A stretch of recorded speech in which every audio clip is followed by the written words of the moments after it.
जीवन विज्ञान, प्रेक्षाध्यान ध्यान और योग एमए पूर्वार्ध के विद्यार्थियों, मैं निर्मला भास्कर आज आपको मूल्यपरक शिक्षा संवर्ग 4th के बारे में बताएंगे। इसके अंदर पहला चैप्टर है अनुप्रेक्षा द्वारा नैतिक मूल्य का विकास, प्रामाणिकता, करुणा और आत्मानुशासन। अनुप्रेक्षा मूल्यपरक शिक्षा के अंतर्गत अनुप्रेक्षा का अपना एक महत्वपूर्ण रोल होता है, क्योंकि मूल्यवान जीवन बहुउपयोगी है। जब व्यक्ति के जीवन में मूल्यों का स्थान होता है तो उसका व्यक्तित्व प्रभावी बन जाता है। तो इस प्रकार मूल्य कई प्रकार के होते हैं, सामाजिक, वैयक्तिक, नैतिक, इस तरह से अलग अलग प्रकार के मूल्य पाए जाते हैं। मूल्यों से व्यक्ति की महत्ता और अधिक बढ़ जाती है और उसका व्यक्तित्व प्रभावी बनता है। यदि कोई व्यक्ति अपने जीवन में एक से अधिक मूल्यों को चरितार्थ करता है तो उसका अपना जीवन नैतिकता से परिपूर्ण होगा। इस प्रकार मूल्य सामाजिक संबंधों को संतुलित करने तथा सामाजिक व्यवहारों में एक रूपता उत्पन्न करने के लिए सहायक सिद्ध होते हैं। और नैतिक मूल्यों के बारे में बताया गया है कि नैतिक मूल्य 3 प्रकार के होते हैं: वस्तुनिष्ठ, समाजनिष्ठ और राष्ट्रनिष्ठ। वस्तुनिष्ठ मूल्य, वस्तुनिष्ठ मानवता के उदात्त गुणों का प्रतीक माना जाता है। और आज के परिप्रेक्ष्य, आधुनिक परिप्रेक्ष्य में अगर हम देखें तो मूल्य और अधिक आवश्यक हो गए हैं, क्योंकि आधुनिक परिवेश में व्यक्तिनिष्ठ नैतिक मूल्य और भी महत्वपूर्ण हो उठे हैं। वे आज मानवता के लिए अधिक ग्राह्य और अनुसरणीय हैं। उत्तम मानव का निर्माण करना और मानवता की सुरक्षा प्रत्येक युग के लिए, प्रत्येक काल के लिए समान रूप से आवश्यक रही है। अतः इन नैतिक मूल्यों का महत्व आधुनिक परिवेश में और अधिक हो जाता है। इन नैतिक मूल्यों को जानने के लिए सबसे पहला जो बिंदु आता है वह है प्रामाणिकता। प्रामाणिकता का अर्थ होता है अपने प्रति सच्चा रहना या किसी को भी धोखा नहीं देना। प्रामाणिक मूल्यों में प्रामाणिकता के अंतर्गत प्रामाणिकता के बीच प्रत्येक मनुष्य में छिपे हुए रहते हैं, लेकिन उनको जानना, उनको और अधिक मजबूत या पुष्ट बनाना अति आवश्यक होता है। और इन्हें हम अपने गुणों का आंकलन करके अपने बारे में सही जानकारियां प्राप्त करके कर सकते हैं। प्रामाणिकता एक ऐसा तत्व है जो अर्थनीति, राजनीति और धर्मनीति तीनों में मान्य है, समान रूप से उपयोगी होता है। क्योंकि अगर अर्थशास्त्र में प्रामाणिकता को देखा जाए तो इससे व्यवसाय का विकास होता है। यदि हम राजनीति में प्रामाणिकता का देखें तो अगर राजनीति में प्रामाणिक रहेंगे तो उससे जनता और नेताओं के मध्य अच्छे संबंध बने रहेंगे और विश्वासघात की प्रवृत्तियों पर नियंत्रण होगा। इसी प्रकार अगर धर्म नीति की बात करें तो धर्म नीति के अंतर्गत आत्मविकास के मार्ग को प्रशस्त करती है। इस तरह प्रामाणिकता का हर क्षेत्र में अपना एक महत्वपूर्ण रोल होता है। प्रामाणिकता के स्वरूप को जानने के लिए हमें व्यक्ति के भीतर प्रामाणिकता के गुणों का विकास करना और उनके गुणों को उसके अंदर रोपित करना अति आवश्यक होता है। फिर आते हैं प्रामाणिकता के प्रकार। प्रामाणिकता के प्रकारों में 3 प्रकार माने गए हैं: वचन की प्रामाणिकता, आर्थिक प्रामाणिकता और व्यवहार की प्रामाणिकता। वचन की प्रामाणिकता, वचन की प्रामाणिकता भारतीय संस्कृति का प्राण रही है, क्योंकि कहा भी जाता है कि प्राण जाए पर परण न जाए। और महाराजा दशरथ ने केवल मात्र अपनी पत्नी को वचन देने के कारण अपने पुत्र राम को 14 वर्ष का वनवास दे दिया था। यह हमारी ही संस्कृति का प्रामाणिकता का उदाहरण है। इसके अंतर्गत हम देखें तो वचन की प्रामाणिकता के में अगर व्यक्ति के अंदर प्रामाणिकता का गुण होता है तो वह केवल मात्र अपने शब्दों के द्वारा ही अपने कार्यों को अच्छे ढंग से कर सकता है। इतना ही नहीं, उसके बोलने का इतना अधिक महत्व होता है कि उसने जो कह दिया जाए उसे अक्षरश सत्य माना जाता है। इस तरह ये प्रामाणिकता का उदाहरण है। आर्थिक प्रामाणिकता, आर्थिक प्रामाणिकता अर्थ से संबंधित है। हालांकि ये एक महत्वपूर्ण बिंदु भी है और साथ ही इस पे अडिग रहना थोड़ा मुश्किल भी हो सकता है।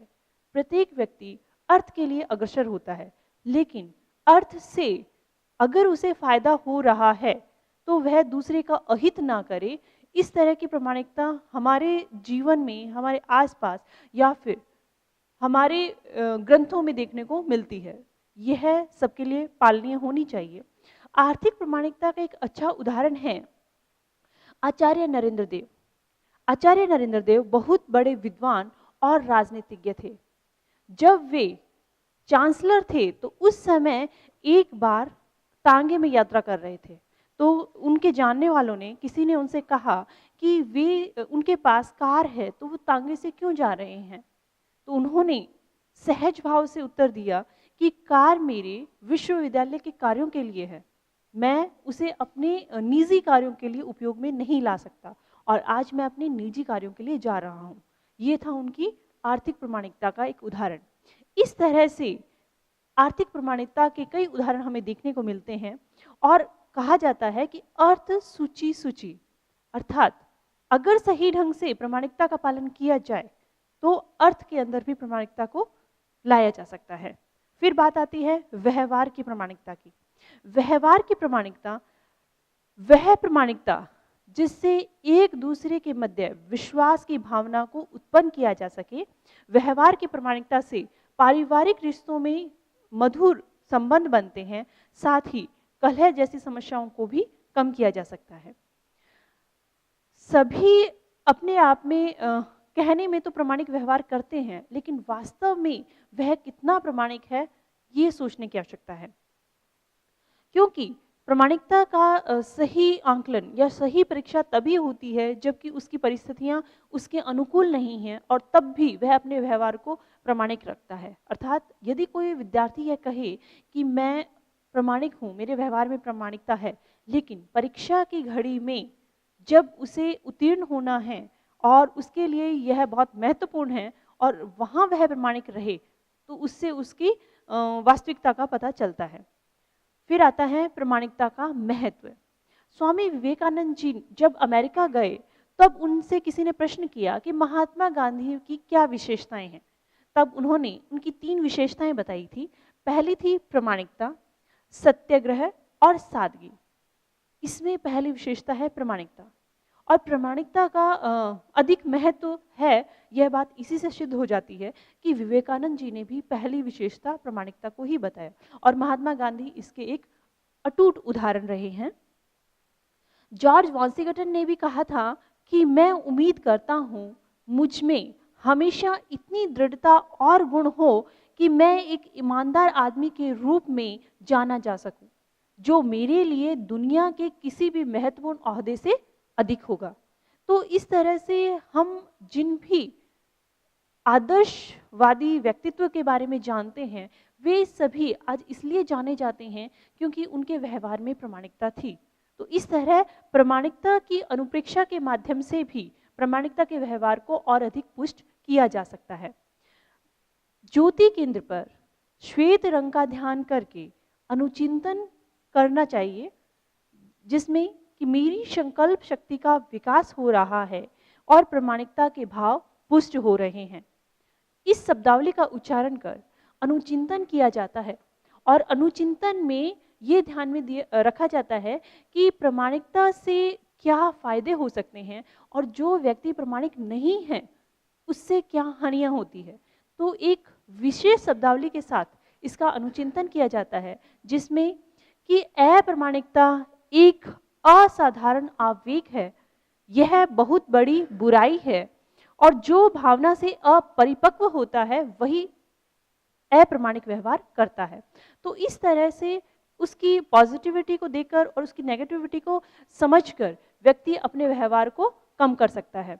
तो इस तरह प्रामाणिकता की अनुप्रेक्षा के माध्यम से व्यक्ति अपने अंदर प्रामाणिक गुणों का विकास कर सकता है।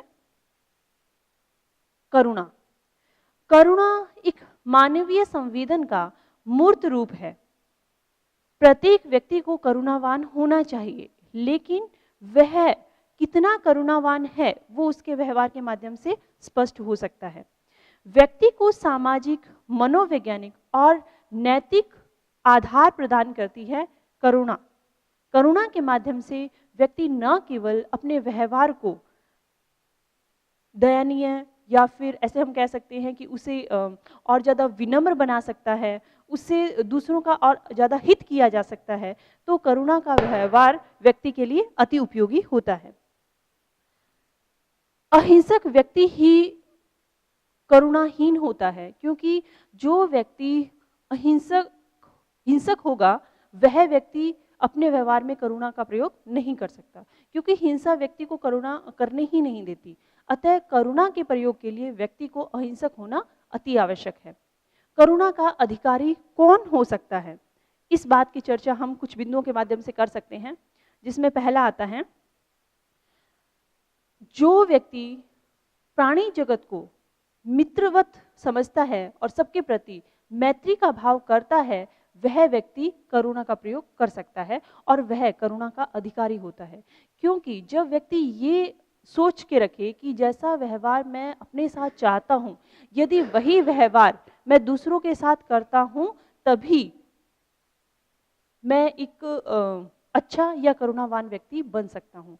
क्योंकि जिस तरह दूसरे के हिंसक व्यवहार से मुझे कष्ट होता है, उसी तरह से मेरे हिंसक व्यवहार से अन्य प्राणी जगत को भी कष्ट की अनुभूति होती है। इसीलिए मुझे इस तरह का हिंसक व्यवहार नहीं करना चाहिए।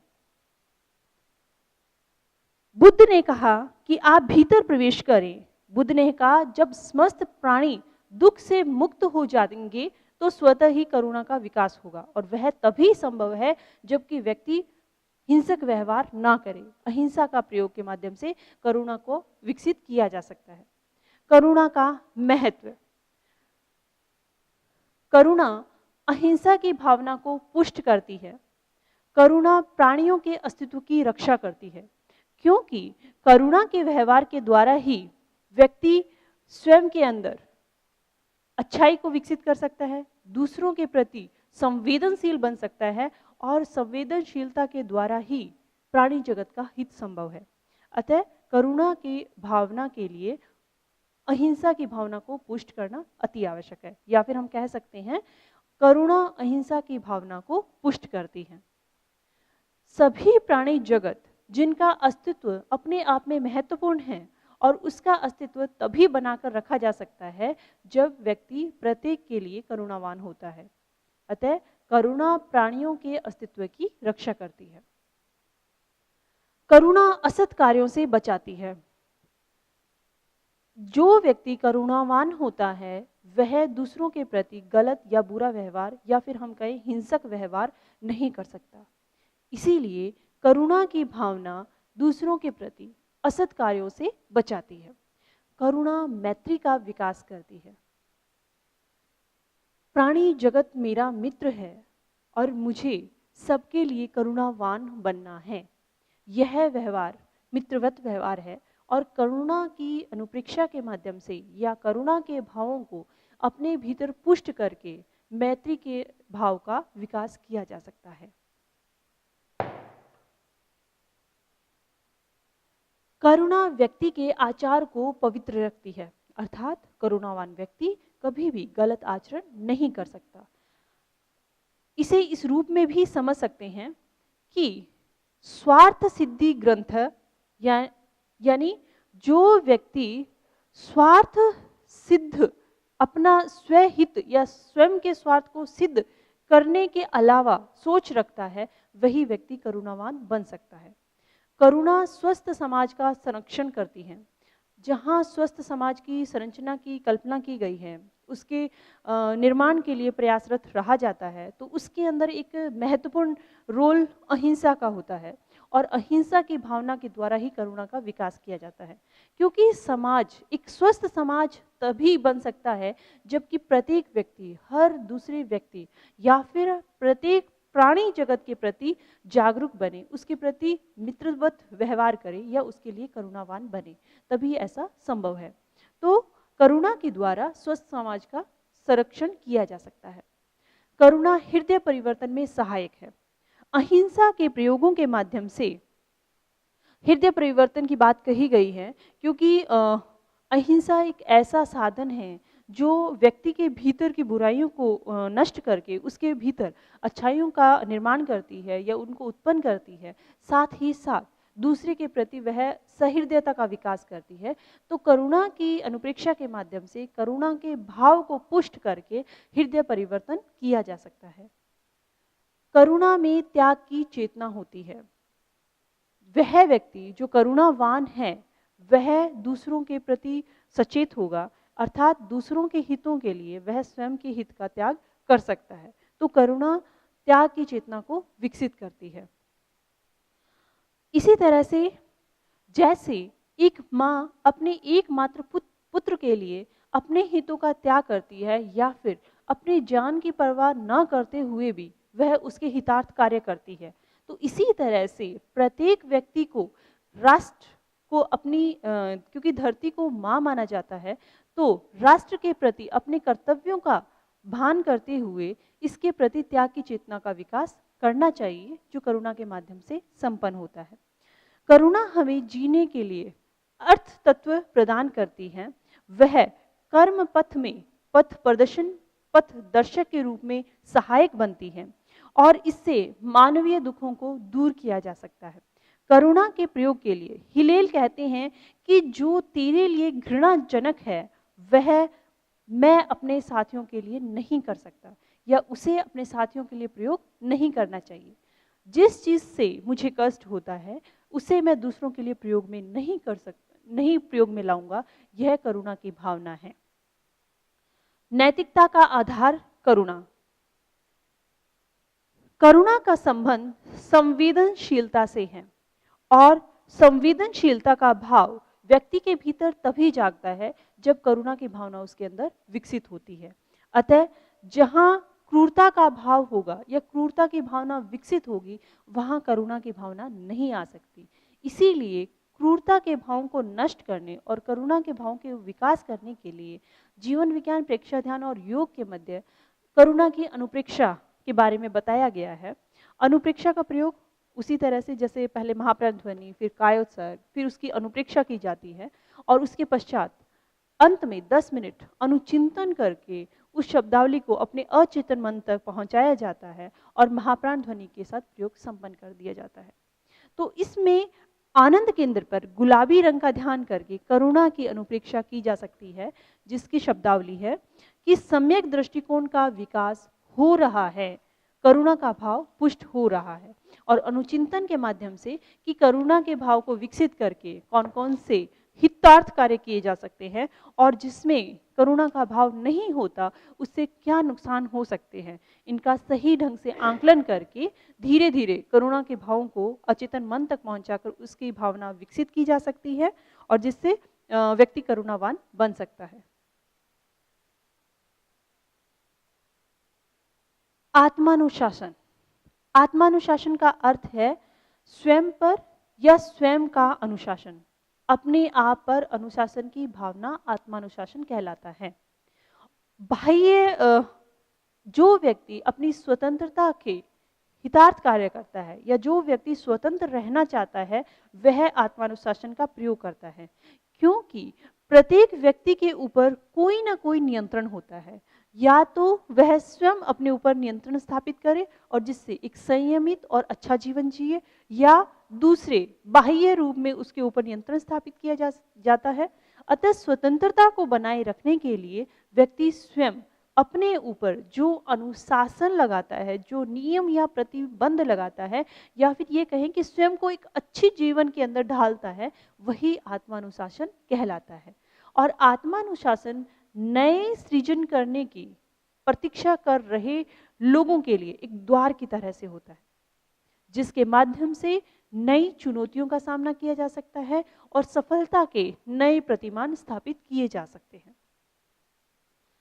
आत्मानुशासी कौन हो सकता है? आचार्य महाप्रज्ञा जी कहते हैं कि वही व्यक्ति आत्मानुशासी होता है जिसके भीतर कुछ विशेष गुण परिलक्षित होते हैं, जैसे लक्ष्य में दृढ़ आस्था। जो अपने लक्ष्य के प्रति दृढ़ आशावान होता है और उसके लिए निरंतर नियमित प्रयत्नशील रहता है, वही आत्मानुशासी हो सकता है। लक्ष्य के प्रति पूर्ण समर्पण एक उदाहरण है कि लक्ष्य के प्राप्त करना है, लेकिन कैसे? जैसे धैर्य और आत्मानुशासन उसी प्रकार का एक गुण है कि जो व्यक्ति छलनी में पानी ठहर जाने तक धैर्य रख सकता है, वही अपने लक्ष्यों को प्राप्त कर सकता है। लेकिन यह गुण तभी संभव है जबकि वह आत्मानुशासन का प्रयोग करता है। लक्ष्य प्राप्ति के लिए सतत प्रयत्न और दीर्घकालीन अभ्यास। एक बार असफल होने से अपने कार्यों को छोड़ देना या प्रयास न करना, ऐसा सफलता नहीं पाई जा सकती। इसीलिए सतत प्रयत्नशील होना और दीर्घकाल तक, अर्थात तब तक जब तक कि व्यक्ति अपने लक्ष्य को प्राप्त नहीं कर लेता, तब तक निरंतर अभ्यासरत रहना ही आत्मानुशासी का लक्षण होता है। आसन का अभ्यास और शरीर को सधैर्य बनाना। तो आसन के निरंतर अभ्यासों के माध्यम से शरीर में ऊर्जा निरंतर बनी रहेगी और धैर्य के साथ उसका पालन करना। वाक संयम, वाणी का संयम, यह भी आत्मानुशासन का एक आवश्यक गुण है, जिससे कि व्यक्ति यहाँ वहाँ अपनी ऊर्जा को व्यर्थ न गंवा के उसे सही डायरेक्शन में लगाए रखता है और उसी से वह अंततः सफलता बनता है। सत्संकल्पों से मानव को भावित करना, निरंतर स्वयं को यह अच्छे संकल्प देते रहना कि जिस कार्य के लिए मैं प्रयासरत हूँ उसे मैं अंततः अवश्य प्राप्त कर लूँगा। तो इस तरह के सत्संकल्पों के माध्यम से व्यक्ति अपने आप को भावित करता रहे, यह आत्मानुशासी होने का एक लक्षण है। चित्त निरोध, चित्त में जो भी नेगेटिविटी आ रही है या जो नकारात्मक भाव हैं उनको निरंतर दूर रखना, यह भी आत्मानुशासी का लक्षण है। स्वतंत्रता और आत्मानुशासन, जो व्यक्ति स्वयं को स्वतंत्र महसूस करना चाहता है या फिर जो अपनी स्वतंत्रता के लिए जागरूक है, वह व्यक्ति आत्मानुशासन का प्रयोग करता है। क्योंकि आत्मानुशासन जिस तरह से जनतंत्र का मूल आधार स्वतंत्रता है, और उसी तरह से स्वतंत्रता का मूल आधार है व्यक्ति का आत्मानुशासन। तो जो व्यक्ति आत्मानुशासित होना चाहता है, जो व्यक्ति स्वतंत्र होना चाहता है, वह स्वयं पर अनुशासन का प्रयोग करता है और उसी के माध्यम से वह अपने आत्मानुशासन को और अधिक मजबूत बनाकर रख सकता है। इस तरह आत्मानुशासन के प्रयोग के माध्यम से व्यक्ति न केवल स्वयं का विकास करता है, अपितु वह भय या फिर इसी तरह के आंतक या इस तरह की अन्य जो चीजें हैं उनका निरोध करता रहता है और स्वयं को पॉजिटिव थॉट्स के साथ और अधिक मजबूत बनाकर अपने लक्ष्य की तरफ अडिग बना रहता है, अग्रसर होता रहता है।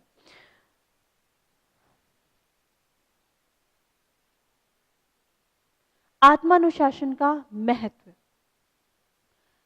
क्या महत्व है जिसके माध्यम से व्यक्ति को आत्मानुशासित होना चाहिए? पहला है अपने लक्ष्य के प्रति दृढ़ आस्था रखना, क्योंकि जो व्यक्ति आत्मानुशासी होगा वही अपने लक्ष्य के प्रति आशावान होगा।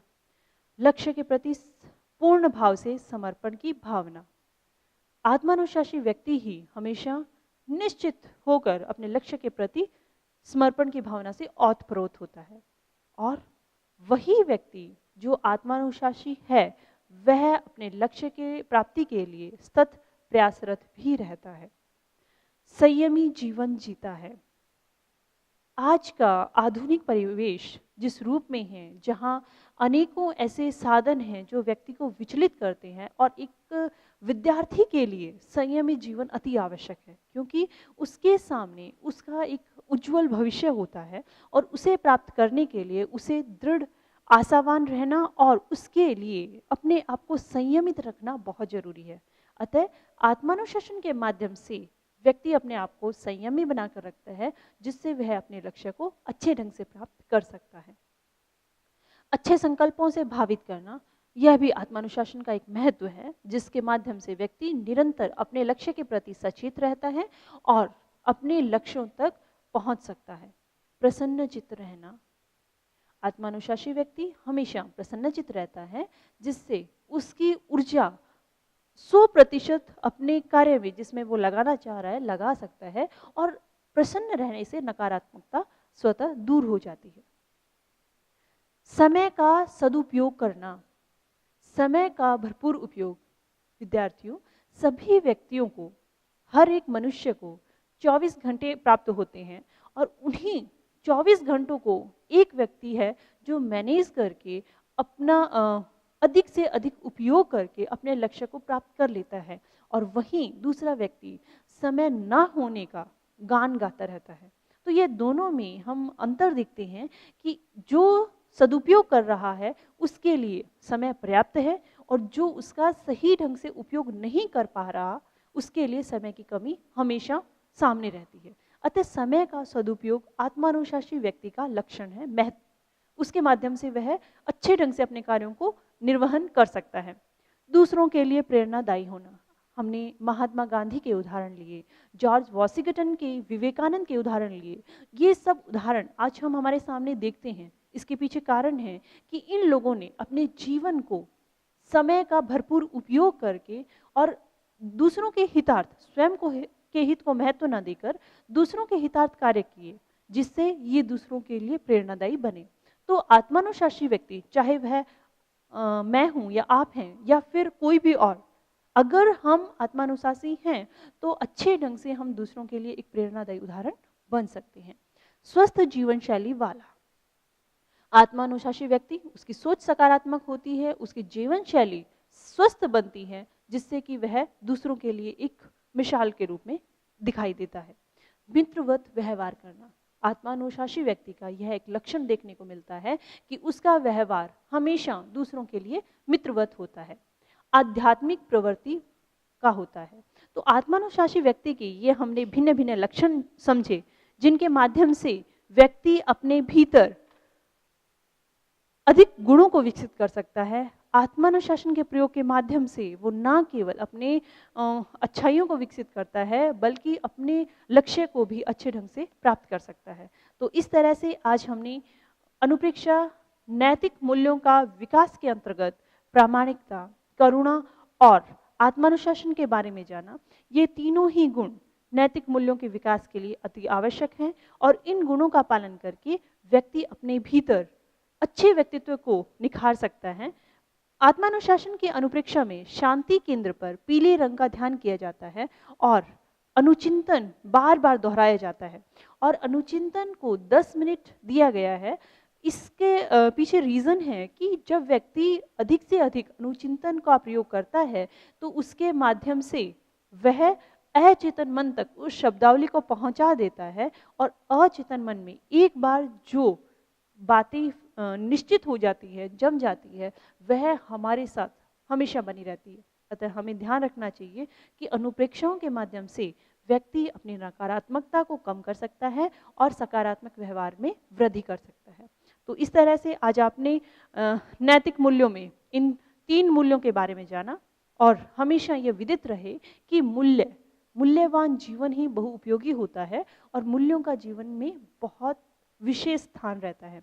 मूल्यों के द्वारा हम अपनी अलग पहचान बना सकते हैं। इतना ही नहीं, मूल्यों के साथ चलने वाले व्यक्ति हमेशा निश्चल, अडिग और सफल बनते हैं, क्योंकि मूल्य कभी न कभी अपनी झलक दूसरों को दिखाई ही देते हैं, भले उन्हें बताने की आवश्यकता नहीं है, वो स्वयं ही परिलक्षित होते हैं।